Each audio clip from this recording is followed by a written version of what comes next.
All right, welcome to the second video for lesson 11-2. All right, so we have 1, 2, 3, 4 problems to solve here. So number 3, Marta is repurposing a sandbox as a garden and is buying the soil from her school's fundraiser. Estimate the number of bags she should buy. So it looks as though she wants to fill this sand pit with soil. So notice that first off, I have some units, right, to deal with, right? Inches, inches, inches. So they give me the 3 dimensions of the soil bag, so I can find the volume of the soil bags. And then in the sandbox, they give me inches, but feet and feet. So let's change these 4 feet into inches.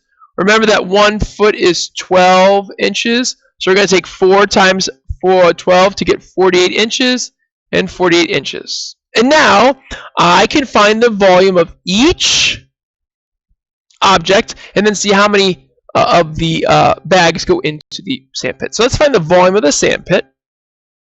So this is the sand pit. It is a rectangular prism. We're going to let this top thing be the base, right? It is a square, 48 inches by 48 inches. So to find the area of that base, we're going to do side length squared, which is 48 squared, and 48 squared is 2304. Okay, and then the height here is going to be 10 inches because you have the top square base and the bottom square base. So to find the volume, you're going to take the area of the base, 2304, and times by the height of 10, and that'll give you 23,040 inches cubed. So that's the volume of that sandbox. So now we're going to find the volume of the bags.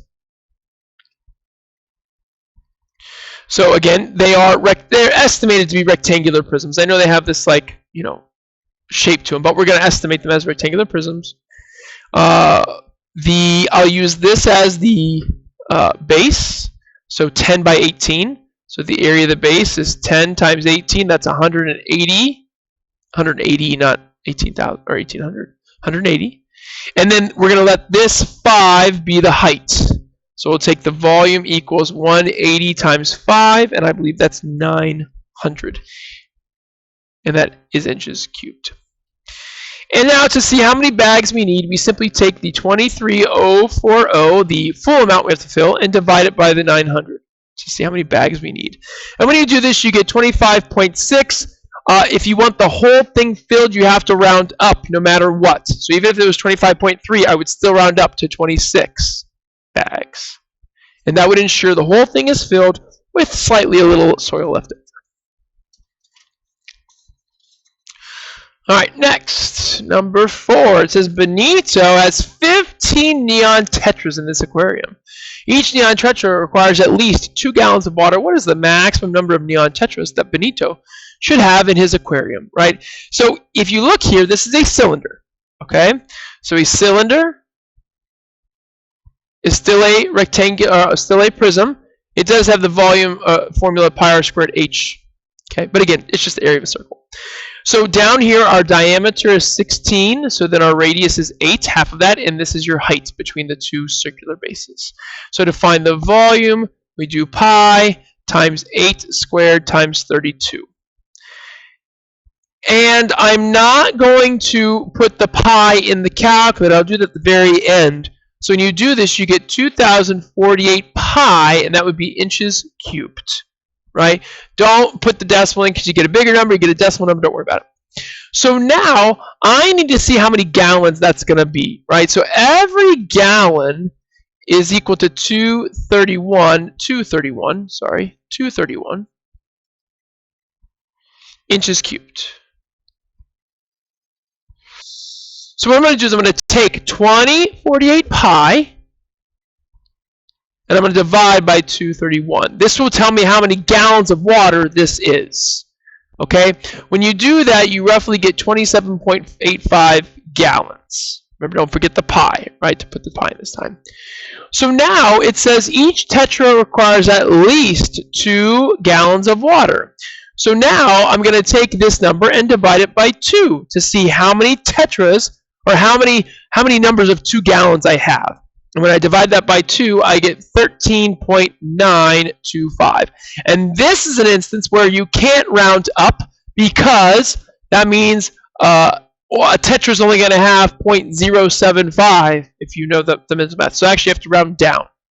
So you round this down to 13, and you can have 13 neon tetras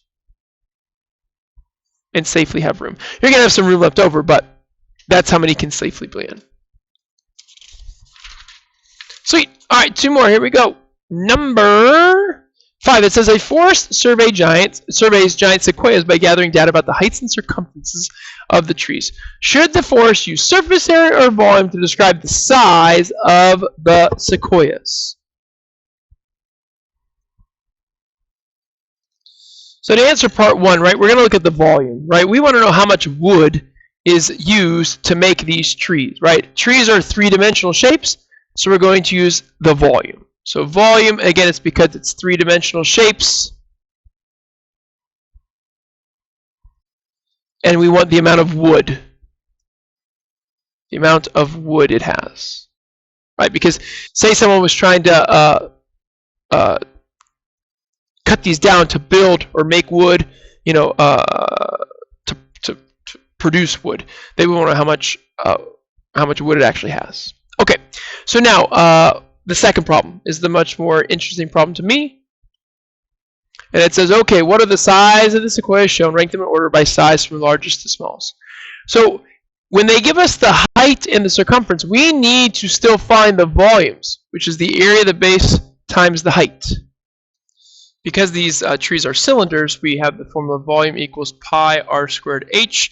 Now, we have the heights, right? We have the h's, but we need the radiuses, radii.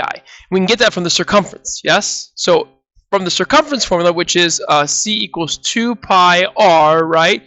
We can solve this for r by dividing by 2 pi. And to find the radii, and we'll make this the formula radii, this box, we can take the circumference and divide it by 2 pi. Okay? Now be careful if you do it in a graphing calculator, make sure you put that 2 pi in parentheses because it will not do the problem correctly. Right? So if we do 101 divided by 2 pi, you get roughly 16.1. If you do 109 divided by 2 pi, you get roughly 17.3. And if you do 106 divided by 2 pi, you get roughly 16.9. Right? So there's your radii in feet. Okay? So now to find all the volumes, we simply do pi r squared h. So the volume of A is equal to pi times the radius of 1 or 16.1 squared times 270. And you get a number 219,870 feet cubed. That's its volume. Then we do volume B is pi times 17.3 squared times 258. That's going to be 242,584 feet cubed. And then do volume C pi times 16.9 squared times 248. And that's going to be 222,523 feet cubed. So based off this, if we rank them in order from largest to smallest, so B was the largest, then C, then A. Notice if we use the circumference, it would have been the same thing, right? B is the largest, then C, then A. So, you know, surface area though, right? The surface area is just the amount of material to make the bark. The bark would be the surface area, but when you're foresting, you want to make sure you have the wood inside. Okay? All right, great. Thanks for watching the video. Good luck on the practice.